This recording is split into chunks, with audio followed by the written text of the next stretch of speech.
Hello everybody, Mobius1 here, bringing you another Star Wars Galaxies emulator video. Seeing as how this is my 101st episode, and it's kind of, SWGEmuEdu 101, I figured I'd go with the whole 101 thing and do an episode on the 10 things that I believe you need to know about playing Star Wars Galaxies, or before you play Galaxies, or I don't know. And honestly, it was really hard to do this because there's a lot of stuff you need to know, and that's kind of the whole reason why I have this series.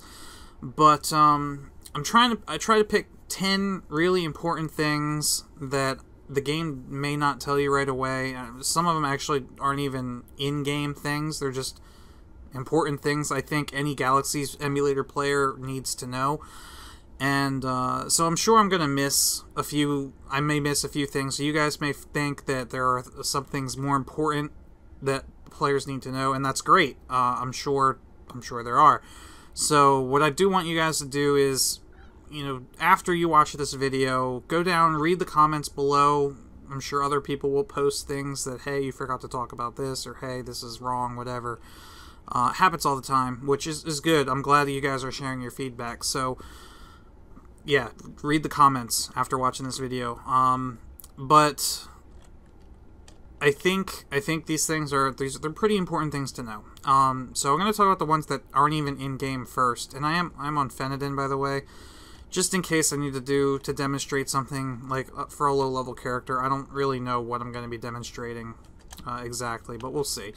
Anyway, first thing you need to know before you even decide to get Galaxies is that Star Wars Galaxies is a sandbox. It's a sandbox game. What does that mean? Well, it means the game doesn't have a goal. Alright, I don't remember what other videos, if any, I've made this analogy before, but, people ask me a lot, like, how to compare Star Wars Galaxies to Star Wars The Old Republic, because they're two MMOs that you can play right now, and Star Wars The Old Republic has a lot of, it gets a lot of hate, right? Like, either you love it or you hate it. There are people that absolutely love The Old Republic, and there are people that are like, oh my god, it's the worst Star Wars game ever. So why is that?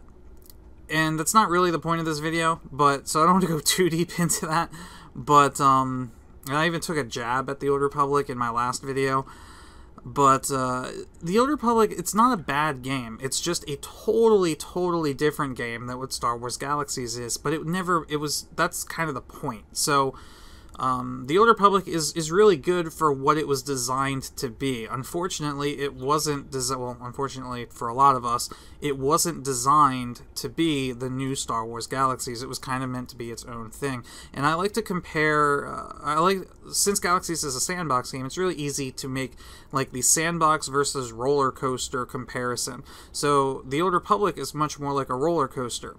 At first glance, like if you're presented with a sandbox or a roller coaster, of course you're going to take the roller coaster. I mean, the roller coaster is amazing. You have like loops, and you have steep drops, and people going fast and screaming, and it's cool, it's awesome, it's crazy.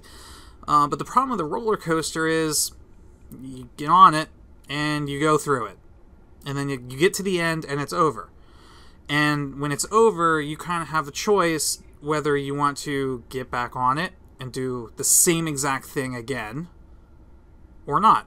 And if you choose not to, well, then you have to go play a different game. But if you do get back on it, you have that same exact experience again. And then at the end of that same exact experience, you have the choice. Do you get off, or do you get back on and have that same exact experience again? So the roller coaster, while at first may be really enticing, it ends up over time being very repetitive, which that's The Old Republic. Not that Galaxies isn't repetitive, but the difference with Galaxies is, since it's a sandbox, sure, it's not as structured, it's not as linear, there aren't as many, the game doesn't provide you with direction. But I can guarantee you that the amount of fun and if you have an imagination, see, that's kind of the whole thing of a sandbox, right? Like, if you have no imagination, a sandbox is just a bucket of sand, or a box of sand. But if you come prepared, you know, bring a shovel, bring a bucket, you know, little sandcastle thing, like, you can actually build something, and who knows, people have made ridiculous things in sandboxes. So that's kind of my analogy of the two games, right? Like, the sandbox at first is not as flashy as the roller coaster, but over time there are more things that you can do in it, and that's kind of how Galaxies compares to the Old Republic. Galaxies does not hold your hand at all. It basically, you create your character, they give you 1100 credits, and now they give you a swoop, or not a swoop, X31 speeder, which when I made my basic videos, you know, 2.5 years ago, they didn't do. So that even that's changed now. I still have people commenting on those videos. You do get a speeder when you start the game now. I'm like, I know. All right, I'm sorry. This video is 2.5 years old. What do you want me to do? So they basically just throw you into the galaxy and say, have at it. And that's kind of cool to some people, but to a lot of the modern gamers, like, it's scary. So what you need to know as far as jumping into a sandbox game is you are kind of in charge of making your own fun. There are things that you can do to help you come up with ideas for making your own fun, like come up with a goal. You have the badge system, which, oh hey, Fenedin does have a badge. I visited the home of the mighty Sarlacc. So you might come up with a goal like get all the badges, or master a specific profession, which is usually most people's first goal, or get 1 million credits. So coming up with your own goal is a great way to give purpose to a game that otherwise has none. Joining a guild, like being social in Galaxies, is really where you're going to get most of your enjoyment out of it. If you're a player who prefers like the lone wolf type of game where you kind of do everything on your own, yes, you can still have fun in Galaxies. You could have a really powerful bounty hunter character, I'm sure, but you're going to be limiting yourself as to what other stuff you can do in the game. You guys can elaborate more on this in the comments, but that's really the point I wanted to make, was that you have to know what type of game Star Wars Galaxies is before you come into it. If you're coming into Galaxies from the Old Republic and you're expecting a game with a lot of quests, with like loot, well, I mean, Galaxies has loot, but not the way the Old Republic has. It's not like gear-based loot. That's not at all what you're going to get, and you might be disappointed. You might be surprised, like pleasantly surprised, but you could also be disappointed in that, so you need to know that. The second thing that's really important, and I'm going to probably going to make a lot of people really upset with this, number 2, Galaxies, Star Wars Galaxies, the emulator, is not free. It's not. In order to legally play Galaxies, you need to have a copy of the original Galaxies client. And there is a forum post that I don't have up right now that lists like 3 or 4 different versions of the game that count as legal copies. You have the Empire Divided, you have like the starter kit, the total experience, and there might be like one other version that I can't remember that count as legal copies of the client. Any trial version does not. The expansions discs do not. And any torrented version, while you may be able to technically play, you are still illegally playing. And I don't care what anybody on Reddit tells you. The people on Reddit can downvote every post that I make on the Galaxies subreddit. Every time I remind people that Galaxies is not free to play. The term abandonware is not a real term. That is something that the gamers have come up with over the year to classify games that are no longer supported by their developers. The legal truth is that unless whatever, a game studio comes out and publicly announces that their game code is now open, you know, I don't know what the exact term is, like open to the public, open source, whatever, that, you know, freeware or whatever, until a company does that, there's no, it's not abandonware. Like, it doesn't matter that SOE doesn't exist anymore, or that Daybreak, however that whole thing worked out, and Disney owns the right. It doesn't matter. It does not matter that they do not support the game anymore. Since they never said that it was open to the public, it's still illegal to torrent it. So, sorry, guys, the truth hurts, but that's the truth. It's not free. So, I'm not telling you what you should or shouldn't do, but just know that legally, you need your own copy of the game. On that same note, the Basilisk... Oh, excuse me. On that same note, the Basilisk rules state that each player can only have one account, regardless of how many sets of the CDs you own. So if you have 3 CD sets from Live, you cannot have 3 accounts in the Galaxy's emulator. To kind of make up for that, you're allowed to have 10 characters on Basilisk right now, and you're allowed to log 2 of them in at a time. That's more than you would have had with 3 CD sets back in Live anyway, all on the same server at least. I know you could have made more characters in other servers, but you could do that here too with 1 account. So there's no reason for you to need that many. So it is a bannable offense to play on multiple accounts from the same household. There's another thread on the forums that you guys can go to under like the rules and policies section to apply for a multi-user household. If you have, like, say you and your wife or your girlfriend or your kids or whoever want to play with you, and you each have your own copy of the game client, you can, you have to take a picture of each copy with like your username next to it on a piece of paper or something, and send that to them so that they have evidence that you guys do each have your own copy.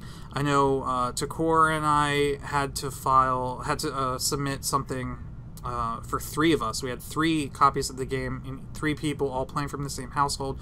So they actually wanted a picture with all 3 people in the photo also, to prove that it wasn't like 1 or 2 people playing on 3 accounts. So again, that's not a big deal. If you really, like, if you need 20 characters to enjoy Galaxies, you're doing it wrong. That's how it is. I have 10 character slots, but I really only play on like 3 characters. I guess even if you want to do like 5 different crafting professions and 5 different combat professions, like, that's a ridiculous number of characters.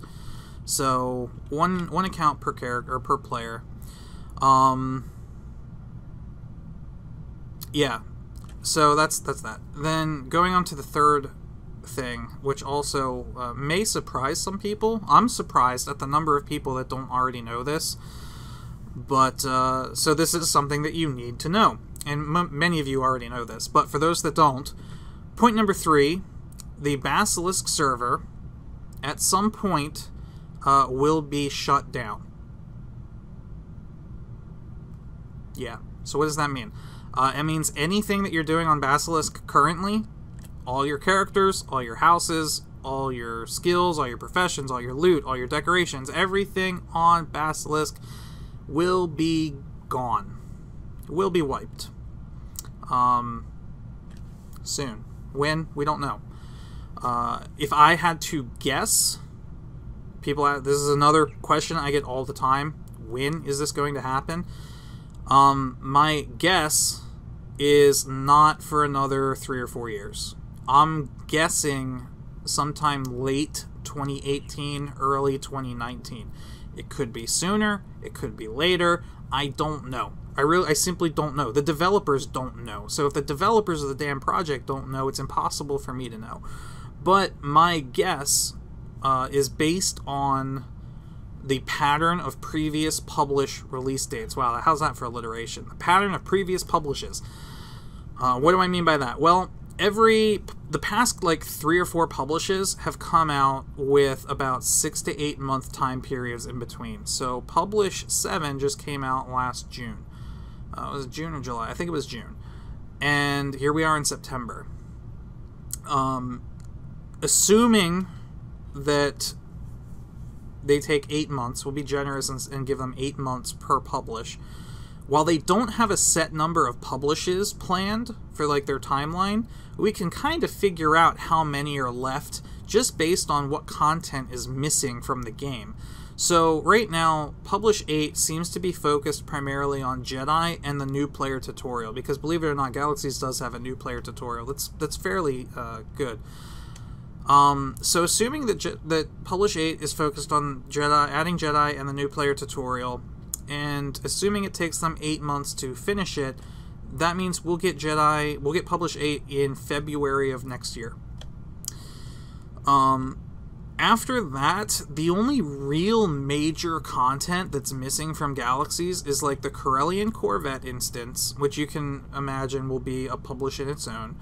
The Imperial Crackdown, which is like where Imperial NPCs patrolled around towns and they would like stop people randomly to do inventory searches, and if you had illegal items on you like sliced armor or spice, they could fine you, or you would lose like Imperial faction points if you're Empire, or they'd even attack you if you were Rebel. So that was something. You'd also get like Darth Vader would land in cities every once in a while and do like this little thing where he would like talk and give a speech or something. I don't know. But that they may tack that on to a publish, but let's say that is going to be a publish on its own, because there's enough stuff there that there could be.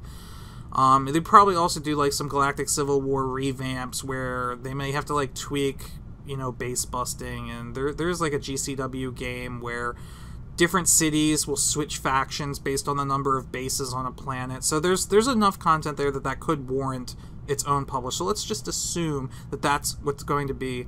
Oh, let's assume the Corvette is published 9. So the Corvette would then come out in late 2016, like October of 2016. Then let's assume Imperial Crackdown is like published 10. So we'd get that in like June of 2017, and then Jump to Lightspeed. Jump to Lightspeed is going to be the very last thing that the developers work on, because it was an expansion to the base game. That being said, don't freak out. You don't need to buy the Jump to Lightspeed expansion in order to play it once the emulator adds it. As long as you have that base client, you're fine. But Jump to Lightspeed is going to take them at least a year to make, because they haven't even started it yet. They've said that they haven't started it yet. Don't even talk to me about Bloodfin, because that's not Jump to Lightspeed. That's so that brings us into 2018. So like there's a lot of time before Basilisk gets wiped. So for those, there are a lot of people that are like, oh, Basilisk is getting wiped? I don't want to play on a server that's getting wiped. Yeah, because every game that you've played from the time that you started playing games until now, you're still playing. Like that doesn't, that argument is so dumb. Sorry. Like those of you that are not playing Galaxies now because you don't want to lose all your stuff, what about the time you played Galaxies before when SOE owned it? Like what happened to that stuff? That's gone. You're still alive. Just play the game now and have fun with it. Maybe, you know, you'll meet people that you can play with after Basilisk gets shut down. So what is going to happen after Basilisk shuts down?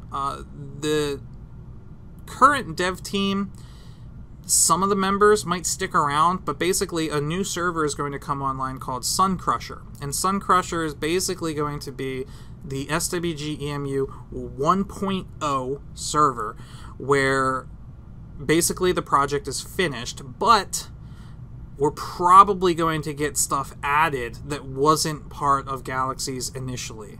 Or at least not this version 14.1, which is what the Galaxies project is emulating. So we'll get like player bounty hunting, on like non-Jedi player bounty hunting. We might get a bizarre item filter.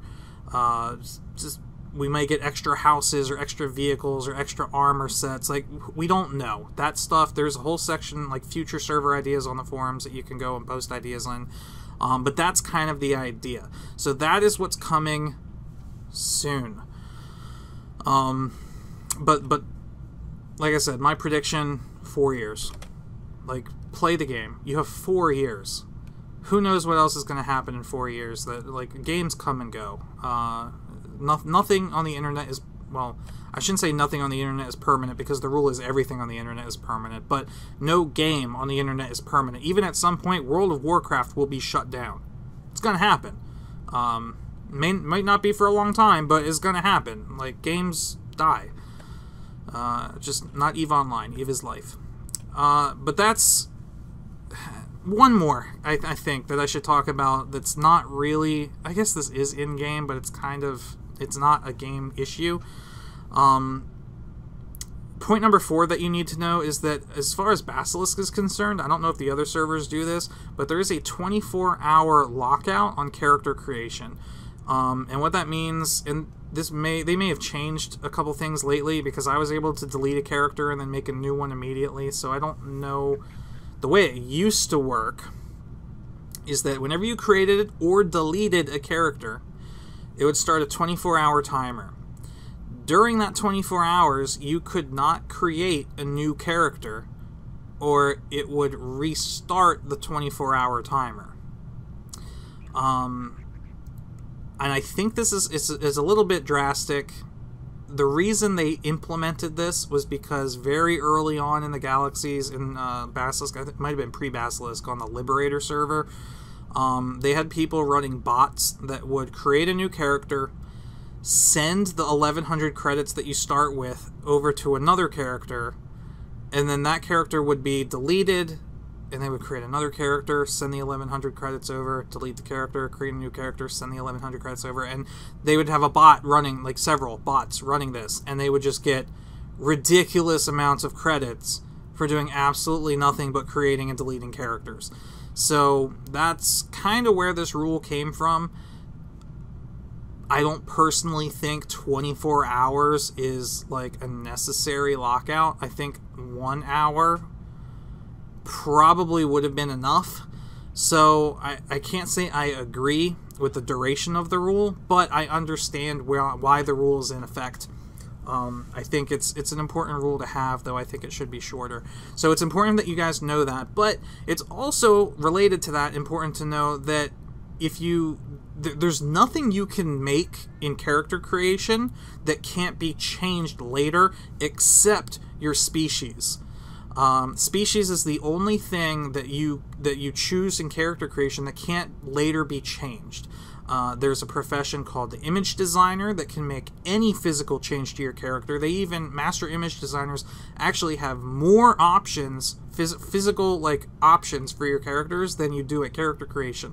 They can have new hairstyles, hair colors, tattoos, I don't know, other stuff that you can't choose in character creation.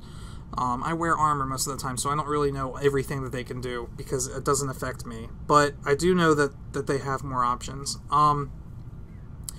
Your profession, just due to the nature of the Galaxy's profession system, it doesn't matter what you choose. All it affects is what clothing you start with and what gear you start with in your inventory.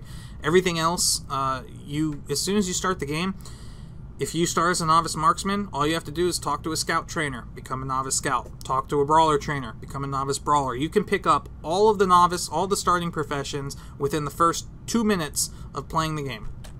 You can. So it doesn't matter what profession you choose. It doesn't matter how you make your character look. Oh, I guess your name. Name is the other thing that can't be changed. The only way you can get your name changed in the game is if the name that you choose in character creation is offensive and somebody reports you, in which case the devs will change your name for you, and you don't get to choose the new name. So be careful, because you may end up with a name that looks horribly, horribly randomly generated. So yeah, so 24-hour lockout on character creation. I don't know if deleting a character starts that 24-hour timer anymore, because like I said, I was recently able to delete a character and create a new one immediately. However, I'm pretty sure that if you try to create a character, if you do, it's when that character, the final step is what starts that timer. So if you get like halfway through creating a character and then decide to quit and then go back in an hour later, you can still do it. The timer only starts once the character loads into the game. So that's how that works. Okay, now that you're in the game, what do you do? Well, many modern gamers, the first thing you'll notice as soon as you load into the game is that WASD does not move. And when most players realize that, the very first thing they do is panic. I know when I first played the emulator again and I couldn't move with WASD, I didn't know what was going on. I thought it was broken. I honestly could not tell you what I was doing. Also, the mouse cursor is kind of weird because it's like locked in a little box around the middle of your screen.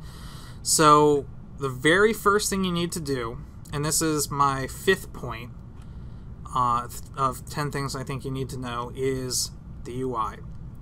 What do you do with the UI? And my UI here is not in the default state, so I'm going to just kind of go over as much as I can. Alright, I think the default, when you first load in, the default button for controls is either the period key or Control O. If neither of those work, they should bring up your options, which will be under graphics, so it'll look like this. If neither of those work, what you want to do is press the Alt key, because Alt will switch your mouse cursor from this little green circle to this arrow, yellow arrow. And you're going to click the little wrench in this bottom right hand corner here. That'll get you to your options. You want to go to Controls, you want to click on Key Map. This drop down right here will probably be on like Star Wars Galaxies. You can either switch this to MMORPG modeless or first person shooter. Either of those, there might be some other ones, but those are the two that are most commonly used. Either of those will allow you to move with WASD. Okay, you'll also want to, you might want to turn off like chase camera, and you can do all your keybinds here. I have a whole episode on keybinds, so I'm not going to go through all this here because you can go watch that video if you want to see some other cool stuff you can do with keybinds. But I think it's very important that you know that. The other important thing is this setting right here, which is also under controls, Game Mouse Dead Zone. You see, as I adjust this slider, I get a box on my screen. This green box is actually the range that this green cursor can move when you move your mouse. I personally don't like having any dead zone at all because I don't see the point in this. I guess it helps you like click on things in the distance without, you know, switching mouse modes. But yeah, if you take this all the way down so that there is no box on the screen, then it locks your cursor in the middle of the screen whenever you're in this like green circle mouse mode, and that allows you to control the camera much quicker. And then I just use, you know, either Alt or right mouse to switch between mouse modes whenever I need to. It's just the easiest way to do it, in my opinion. But again, that's kind of a personal preference thing, so you can do that however you want. Other things you need to know with the UI. To get a second toolbar, all you do is click and drag the bottom of your single quick bar as if you were expanding a window. Alright, that's all you do. It looks like this. You click here, drag down, there you go. 2 rows. Same way you would adjust, you know, resize a UI window. You do have 6 different pages of quick bar slots that you can use, and all of your abilities, again by default, I think are semicolon, but it may also be Control A. Gives you your command browser. Things that you should really put on here, especially if you're a combat character, are attack and peace. These are like your 2 most important abilities. Attack is just like your default auto attack. You may get some other abilities in here like I do, like overcharge shot is a marksman skill. If you have brawler, you'll get like the lunge attacks, 2-handed lunge, unarmed lunge, taunt. So you have a lot of abilities that you can put on here, but the most important ability is peace. Peace is what gets you out of combat if you're being chased. That's basically if you're being chased.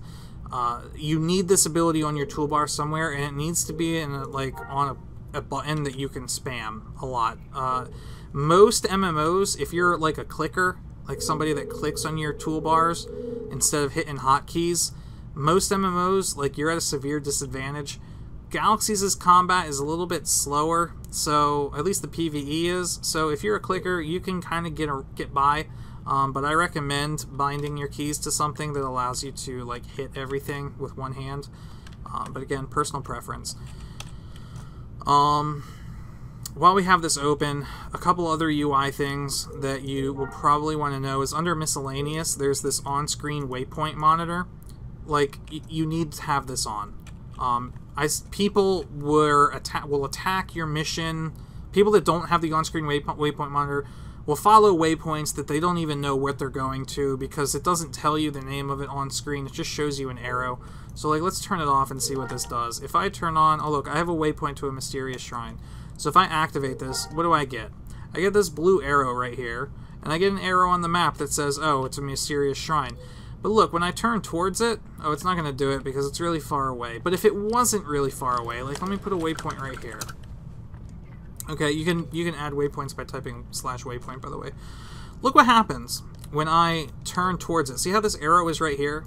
Well, when I turn my camera towards that waypoint, that arrow disappears. Now, sure, that makes sense here because I can see the waypoint is right there. But that, like, the whole, like, disappearing effect actually takes, like, it starts at a pretty big, like, pretty long distance away. So when you get closer and closer to your waypoint, like, it's kind of harder and harder to track exactly where it is, especially if you're in a city like this that has tall buildings that don't allow you to see necessarily exactly where your waypoint is. But, like, the worst thing is, like, what if you had 5 or 6 waypoints all activated? Like, using the mini-map to see the name of it is not very effective. But by going into your options, going to miscellaneous, and turning on-screen waypoint monitor, look at this. Not only do I get the name of it, I get the arrow, and I get a distance. Like, you need this.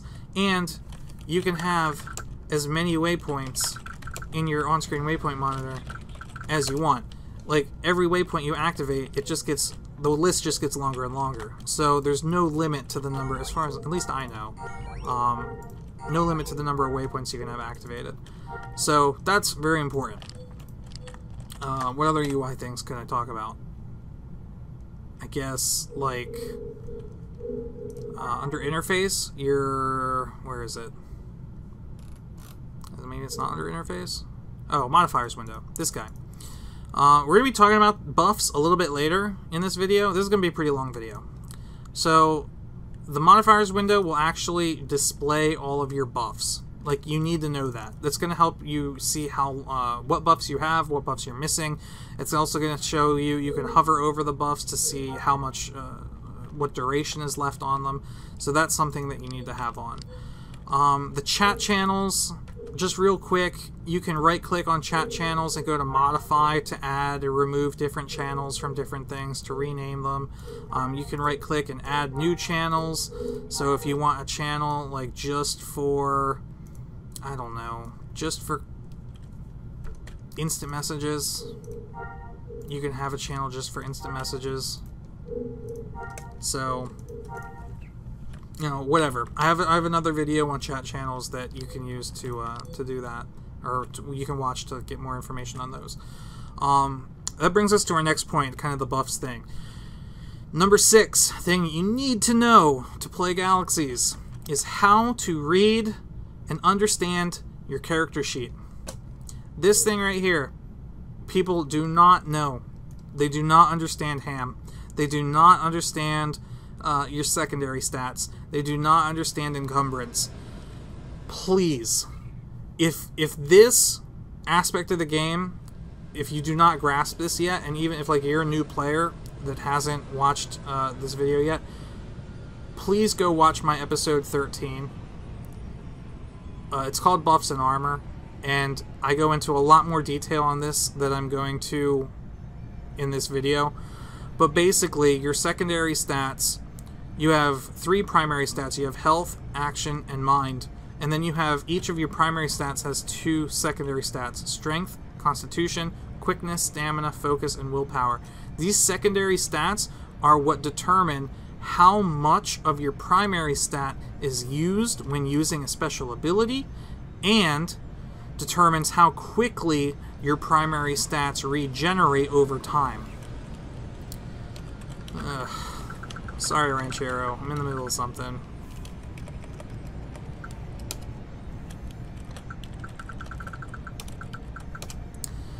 Anyway, so totally lost my train of thought. I don't have any armor on this character, but again, in that other video, you'll see armor in this game has what's called encumbrance. It's a penalty that's given to your secondary stats. You can only change your secondary stats by using an image designer to do a stat migration. Now, I haven't done, at the time of making this video, I have not done a stat migration video, but keep checking my Galaxies playlist because I will have one coming in the near future. But it's also important to know that you can change your secondary, you can change all your stats in the room where you choose what city you want to start in as a new character. So when you first create your character, you're loaded into like a little starship room with the terminal. While you're in that room, you basically have free reign to change your stats. So take advantage of that. If you don't know what your stats should be, a good rule of thumb is to max out your mind. So I haven't done it on this character yet, but basically, focus. Let's focus more willpower. I would probably, like, that would probably be my stats as a human hoping to be like a rifleman. And there's a couple reasons why you want to do this, is primarily because of the way that buffs work in the game. Doctors can buff your health, strength, constitution, action, quickness, and stamina. And the power of a doctor buff is governed by the strength of the buff pack that the doctors are using. It's a physical item that they use. It's also determined by the doctor's skill level. So a master doctor will be able to buff more than like a novice doctor. But that's it. It's independent from your actual stats. However, entertainer buffs, so entertainers, a musician buffs your focus and willpower, and a dancer buffs your mind. The amount of buff that you get from the entertainers is determined by what your base mind, focus, and willpower stats are. It's percentage based. So an entertainer that does not have skill attachments for mind enhancement will double your mind values, whatever they are. So right now, like, since my mind is 700, if I go watch a master dancer who does not have, let's assume that they don't have mind enhancing tapes, because you can get like a 25% bonus through mind enhancing tapes. But without that bonus, this 700 will turn to 1400 when I get my mind buff. However, if I stat migrate first and raise my mind to 1100, that same entertainer will then get my, when I get my buff, it will go to 2200 instead of 1400. So it's a huge difference to have a high, like, more stats in your mind pool than your other two pools if you plan on being buffed. And to be completely honest, if you're a combat character, you should be buffed. There's no reason for you to not be buffed. I guess, like, if you really end game and you've got like a full suit of RIS armor, which is really high protection for the amount of encumbrance, then you don't need buffs. And in that case, you would like a more evenly distributed, you know, stat range. But if I know I'm going into combat, I go get buffs. And if you're going to be buffed, then you want to have as many points in mind as possible. So it's something to keep in mind, something that the game doesn't really teach you, and it's something that I think as a new player or returning player you need to know. While we have this open, you have your faction standings here. Rebel and Imperial, kind of obvious. Your faction standing is whether you're civilian, if you're on leave, combatant, or covert or overt is like, you know, your PvP status. Battle fatigue will build up over time. It really doesn't affect much that I can think of besides like the amount of healing you get. So once battle fatigue reaches 250, heal effects have less of an impact on you. So to heal battle fatigue and to heal your mind wounds, so there's a difference between damage and wounds. I guess this kind of falls into the same category. Wounds make your bars turn black, and damage make your bars turn white. So damage will recover over time based on your secondaries. Wounds need to be healed. Health and action wounds need to be healed by a medic or a doctor. And mind wounds and battle fatigue need to be healed by watching or listening to an entertainer inside of a cantina. Alright, so that's a quick crash course, I guess, on everything related to the character sheet.